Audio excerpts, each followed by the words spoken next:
کہ اسلاف وہ جو جن کے بڑے بڑے علمی کارنامے ہیں، جن کے بارے میں پوری امت ان کو ایکنالج کرتی ہے، ان کی حیثیت کو، اور جو اہل سنت والجماعت کا اس کا حصہ ہیں، بلکہ اس کے اندر وہ روشنی کے بڑے بڑے مینار ہیں، ان کے بارے میں اس قسم کے کامنٹ، یہ چیز بڑی خطرناک ہے۔ اس سے گویا ہم اپنے آپ کو اسلاف سے جب کاٹ لیں گے تو پھر ہمارا حال کٹی ہوئی پتنگ کا ہے، پھر کوئی بھی چرب زبان شخص ہمیں لے کر جو ہے کسی طرف نکل سکتا، وہ رسی جو ہے مضبوط، وہ ٹوٹنے نہ پائے۔ انہوں نے جو کیا ان کا احسان ہے امت پر، اور یہ فیکٹ ہے۔ جیسے کہ اہل یہ جو پرویزی ہیں وہ بھی کہتے ہیں نا کہ اصل میں حدیث کی وجہ سے سارا انتشار ہوا ہے، وہ تو حدیث کو بلیم کرتے ہیں، ورنہ قرآن اس کے اندر تو کوئی اختلافی مسئلے ہے ہی نہیں۔ یہ امت کے اندر جو ہے مختلف فرقے بن گئے اور یہ بن گئے، اس کا سارا الزام وہ حدیث کو دے دیتے ہیں۔ اب یہ ان کی کم فہمی اور ناسمجھی اور بددیانتی ہے بہت بڑی، حالانکہ یہ حدیث اور اس کے تعویلات اور ائمہ، ان کی وجہ سے آج امت ایک آج بھی ہے، جس کی مثال بانی محترم دیتے ہیں کہ قرآن مجید میں حکم ہے نماز کا، کتنی تاکید ہے نماز کی، کتنی تاکید ہے، تفصیلات اس کی جو ہے موجود نہیں ہے، نماز کیسے پڑھنی ہے اب وہ پتہ لگے گا حدیث سے، سنت سے، حضور صلی اللہ علیہ وسلم کے عمل سے۔ جو ہیں منکرین سنت، وہ اب صلاۃ کا اپنا الگ الگ مفہوم رکھتے ہیں۔ ایک صاحب جو خود منکرین سنت میں سے تھے اور بعد میں اللہ نے انہیں توبہ کی توفیق دی، انہوں نے ایک دفعہ بتایا تھا کہ گروہ تو چھوٹا سا ہے منکرین سنت کا، لیکن نماز کے بارے میں 7 مختلف ان کے افکار ہیں، تصورات، اور وہ امت جو سنت اور حدیث کو مانتی ہے اور جو چلی آ رہی ہے، اور جس میں اور اس میں اس کی تعبیرات کے اندر آگے ائمہ کا بڑا کردار ہے،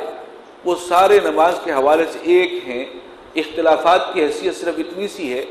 کہ کوئی ہاتھ یہاں باندھ رہا ہے، کوئی یہاں باندھ رہا ہے، کوئی یہاں باندھ رہا ہے، کوئی چھوڑ کے کھڑا ہو گیا، لیکن یہ اختلافات ایسے ہیں کہ ان کی موجودگی میں بھی ایک امام کے پیچھے تمام مکاتب فکر کے لوگ آج بھی نماز پڑھ سکتے ہیں اور ان کی نماز ڈسٹرب نہیں ہوگی۔ وہ نماز جس کی تفصیلات قرآن میں ہے ہی نہیں، امت میں اتفاق ہوا تو اس وجہ سے ہوا، جو حدیث اور سنت کو مان رہے ہیں۔ جیسے بانی محترم کہتے ہیں، اور تجربہ ہوتا ہے، آپ جائیں حج پر جائیں، عمرے پر جائیں، رمضان کا عمرہ تو وہ حج کا ہی منظر پیش کر رہا ہوتا ہے، ہر مکتب فکر کے لوگ ہیں، لیکن اختلاف یہ نہیں ہے کہ فجر کی جو ہے وہ 4 رکعتیں ہیں یا 2 رکعتیں ہیں، سب کے نزدیک 2 ہی ہیں۔ نماز کی ترتیب سب کے نزدیک ایک ہی ہے، قنوت ہے، پھر رکوع ہے، پھر کھڑے ہونا ہے، پھر 2 سجدے ہیں، رکوع 1 ہے، سجدے 2 ہیں، سب کی سب پوری فارمیشن برقرار ہے۔ فرق کیا پڑا، ہاتھ کسی نے کہاں ہی باندھ دیے، کسی نے چھوڑ دیے، کسی نے آمین ذرا زور سے کہہ دیا، کسی نے دل میں کہہ دیا، بس پوری امت یہ جو چلے آ رہے ہیں مکاتب فکر، وہ سب کے سب نماز کے معاملے میں آج بھی ایک ہے۔ تو یہ ہے وہ حقیقت کہ الزام دیا جاتا ہے، پرویزی تو صاف سارا بلیم کر دیتے ہیں حدیث پر، اور حقیقت اس کی میں نے آپ کو بتا دی، اور اس سے جو ذرا کمتر ہے، فقہاء نے بیڑا غرق کر دیا دین کا، اور جی ابو حنیفہ کو کیا پتا فلاں مسئلے کا، اور فلاں اور وہ، یہ انداز جو ہے یہ مناسب نہیں ہے۔ بانی محترم کہتے ہیں یہ خطرے کی علامت ہے، آپ نے اپنے آپ کو اسلاف سے کاٹ لیا تو آپ بے لنگر کے جہاز ہیں۔ لہذا پہلی احتیاط، اسلاف کے ساتھ دلی محبت اور عقیدت و احترام کا ہمارا تعلق کسی طور سے بھی کٹنے نہ پائے۔ لیکن اگر یہ ممکن نہ ہو تو ہم یہ رائے قائم کریں گے کہ یہ قابل اعتراض بات ان کی کتاب میں کسی اور نے شامل کر دی ہوگی، اس لیے کہ تاریخی طور پر یہ ثابت ہے کہ اعداء نے بڑے پیمانے پر یہ کام کیے ہیں۔ اس مسئلے پر پروفیسر یوسف سلیم چشتی صاحب نے بڑی تحقیق و تفتیش اور محنت و کاوش سے تاریخ تصوف نامی کتاب لکھی تھی۔ اس کتاب کا ایک باب ایسا تھا جسے کوئی سرکاری ادارہ شائع کرنے کی ہمت نہیں کر سکتا تھا۔ اللہ تعالیٰ نے مجھے ہمت دی اور میں نے اسے شائع کر دیا۔ اس باب کا عنوان ہے اسلامی تصوف میں غیر اسلامی نظریات کی آمیزش۔ میں آپ کو دعوت دوں گا کہ اس کا مطالعہ ضرور کریں۔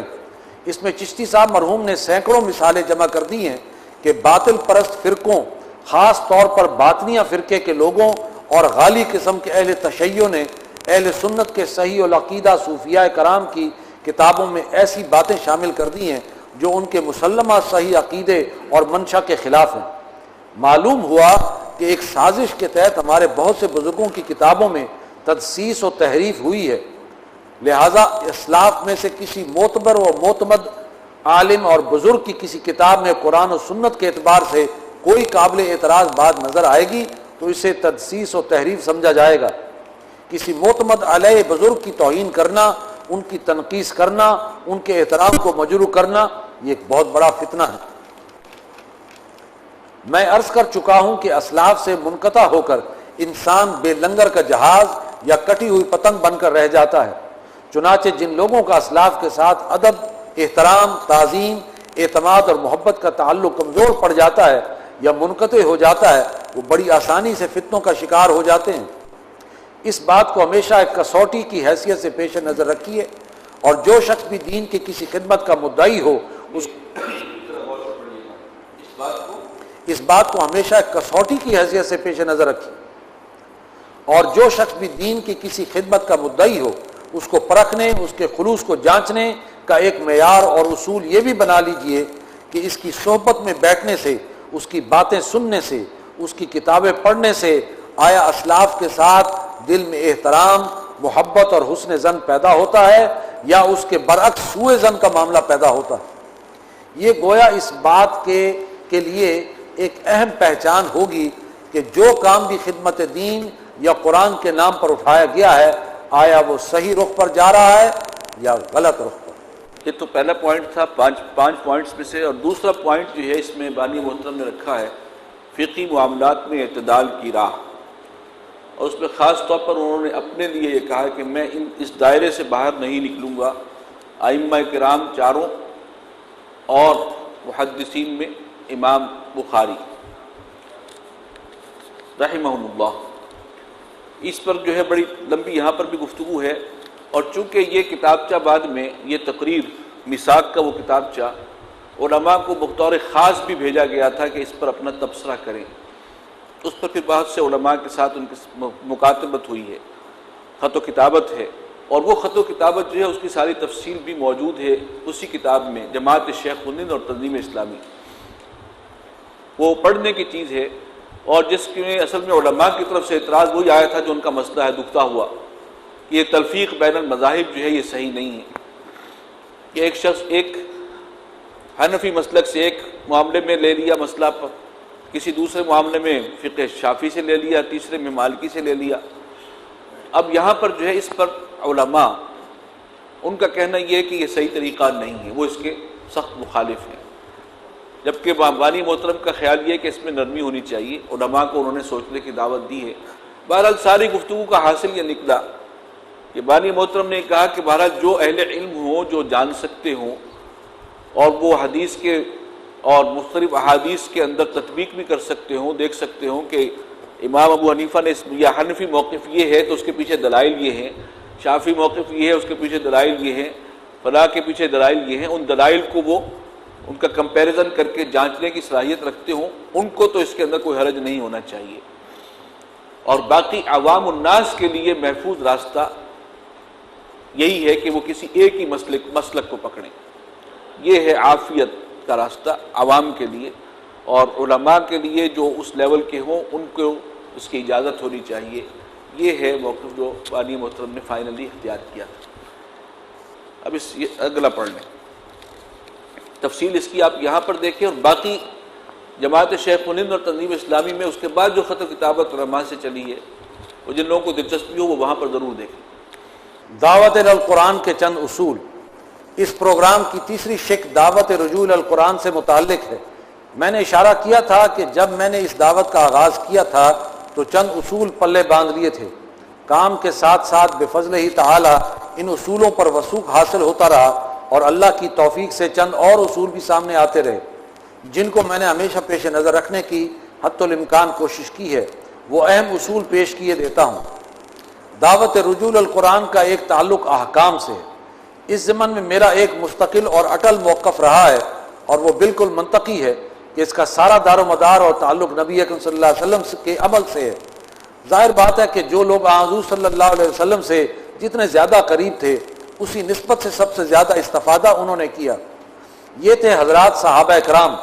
نمبر 2 پر تابعین ہیں، جو صحابہ کرام رضوان اللہ علیہم اجمعین کے تربیت و صحبت یافتہ تھے۔ اور نمبر 3 پر آتے ہیں تبع تابعین، یعنی تابعین سے مستفیض اور مستفید ہونے والے اور تربیت پانے والے حضرات رحمۃ اللہ علیہم اجمعین۔ اسی کی وضاحت ہے جو نبی اکرم صلی اللہ علیہ وسلم کے ایک ارشاد میں ہمیں ان الفاظ سے ملتی ہے کہ خیر امتی کرنی ثم الذین یلونہم ثم الذین یلونہم، یعنی جو جتنا دور تھا اس کا فاصلہ بڑھتا جا رہا ہے، جو جتنا قریب ہے وہ اتنا ہی قابل اعتماد ہے۔ اس نے اگر حضور صلی اللہ علیہ وسلم کو نہیں دیکھا تو حضور صلی اللہ علیہ وسلم کے تربیت یافتہ لوگوں کو دیکھا ہے، ان کی صحبت اٹھائی ہے۔ اگر ان کو نہیں دیکھا تو ان کے تربیت یافتہ لوگوں کو دیکھا ہے، ان سے فیض اور استفادہ حاصل کیا ہے۔ تو امت کا یہ جو تواتر عمل ہے یہ سنت کو معلوم کرنے کا سب سے بڑا ذریعہ ہے۔ لہٰذا احکام دین کا جہاں تک تعلق ہے اس میں کوئی نئی بات کہنا فتنہ اور فساد کی اصل جڑ ہے۔ اس میں تو کوشش ہو کہ پیچھے سے پیچھے جاؤ حتیٰ کہ پہنچ جاؤ محمد الرسول اللہ صلی اللہ علیہ وسلم تک۔ جہاں تک دین پر عمل کا تعلق ہے تو میں عرض کر دوں کہ قرآن حکیم کی وہ آیات ایک پارے کے بقدر بھی نہیں بنے گی جو عملی طور پر احکام دین سے متعلق ہیں، جن سے فقہی مسائل کا استنباط ہوتا ہے۔ اصل میں عمل کا سارا دار و مدار سنت رسول پر ہے صلی اللہ علیہ وسلم۔ قرآن مجید میں نماز کی کتنی تاکید ہے اسے ہر وہ شخص جانتا ہے جس کا دین سے ذرا بھی تعلق ہے، بلکہ اس بات کو تو وہ بھی جانتے ہیں جن کا دین سے عملی تعلق منقطع ہے۔ لیکن نماز کی حیت اور ترتیب کہاں سے ملے گی، اوقات کہاں سے ملیں گے؟ قرآن میں اشارات ہیں، لیکن نماز سے متعلق پورا نظام سنت رسول علیہ صاحب والصلاۃ والسلام سے ملے گا۔ رسول اللہ صلی اللہ علیہ وسلم سے نے ارشاد فرمایا کہ سلو کما رأیتمونی اصلی، یعنی نماز پڑھو جس طرح مجھے پڑھتے دیکھتے ہو۔ چنانچہ جہاں تک احکام دین اور فقہی مسائل کا تعلق ہے وہ سنت میں ملیں گے۔ سنت ہی احکام قرآن کی عملی تفسیر ہے، اسی سے استنباط ہوگا، استشہاد ہوگا، حتیٰ کہ اجتہاد ہوگا۔ لہٰذا اس معاملے میں پیچھے سے پیچھے جائیے، آگے مت جائیے۔ احکام کے بارے میں ائمہ مجتہدین اور محدثین کے دائرے سے باہر قدم نہ نکالیے۔ دوسرا یہ اصول میں نے گرہ میں باندھ رکھا ہے کہ قرآن اور احادیث صحیحہ میں جو معجزات، حرق عادت اور محیر العقول برکات و واقعات مذکور ہیں ان سب پر ہمیں حرف بہ حرف یعنی لٹرلی ایمان لانا ہوگا، اس لیے کہ قرآن مجید اللہ تعالیٰ کا کلام ہے اور وہ جس رب العالمین اور خالق کائنات کا انسان سے تعارف کراتا ہے وہ علی کل شیء قدیر کی شان کا بھی حامل ہے، وہ فعال لما یرید بھی ہے، اور صرف وہی الملک القدوس اور العزیز الحکیم ہے۔ لہذا اس معاملے میں کسی تعویل کا روادار نہیں، لہذا اس معاملے میں میں کسی تعویل کا روادار نہیں۔ ان کو جوں کا توں قبول کرنا میں ایمان کا لازمی جز سمجھتا ہوں۔ تیسری بات یہ ہے کہ قرآن مجید میں جن انبیاء اور رسل اور جن اقوام و ملل کا ذکر ہے، بہت ساری چیزیں اس کے ساتھ جڑ جاتی ہیں، ملل کا ذکر ہے، وہ بطور تذکیر اور بطور عبرت ہے۔ قرآن تاریخ یا جغرافیہ کی کتاب نہیں ہے جس میں تمام معلومات جمع کر دی گئی ہوں۔ اس ضمن میں میری رائے ہے کہ تمدن کی ترقی کے ساتھ علم، جستجو، تحقیق اور معلومات کا دائرہ وسیع سے وسیع تر ہوتا چلا آ رہا ہے اور ہوتا چلا جائے گا۔ لہذا اس معاملے میں اگر ہمارے متقدمین علماء، محققین اور مفسرین کے آراء موجودہ تحقیقات و معلومات اور فراہم شدہ ڈیٹا سے مطابقت نہ رکھتی ہوں، یہ بالکل فطری بات ہے، اس سے متوحش اور تشویش میں مبتلا ہونے کی قطعی ضرورت نہیں ہے۔ انشاءاللہ جو تحقیقات و معلومات کا دائرہ وسیع ہوگا اس کے نتیجے میں قرآن مجید کی حقانیت مزید مبرہن ہوتی چلی جائے گی۔ قرآن میں جو اشارات ہیں وہ کھلتے چلے جائیں گے اور جو اجمال ہے واضح ہوتا چلا جائے گا۔ اسی طرح قرآن حکیم سائنس کی کتاب بھی نہیں ہے، اصلاً یہ کتاب ہدایت ہے، ہدی للناس ہے، لیکن یہ خالق کائنات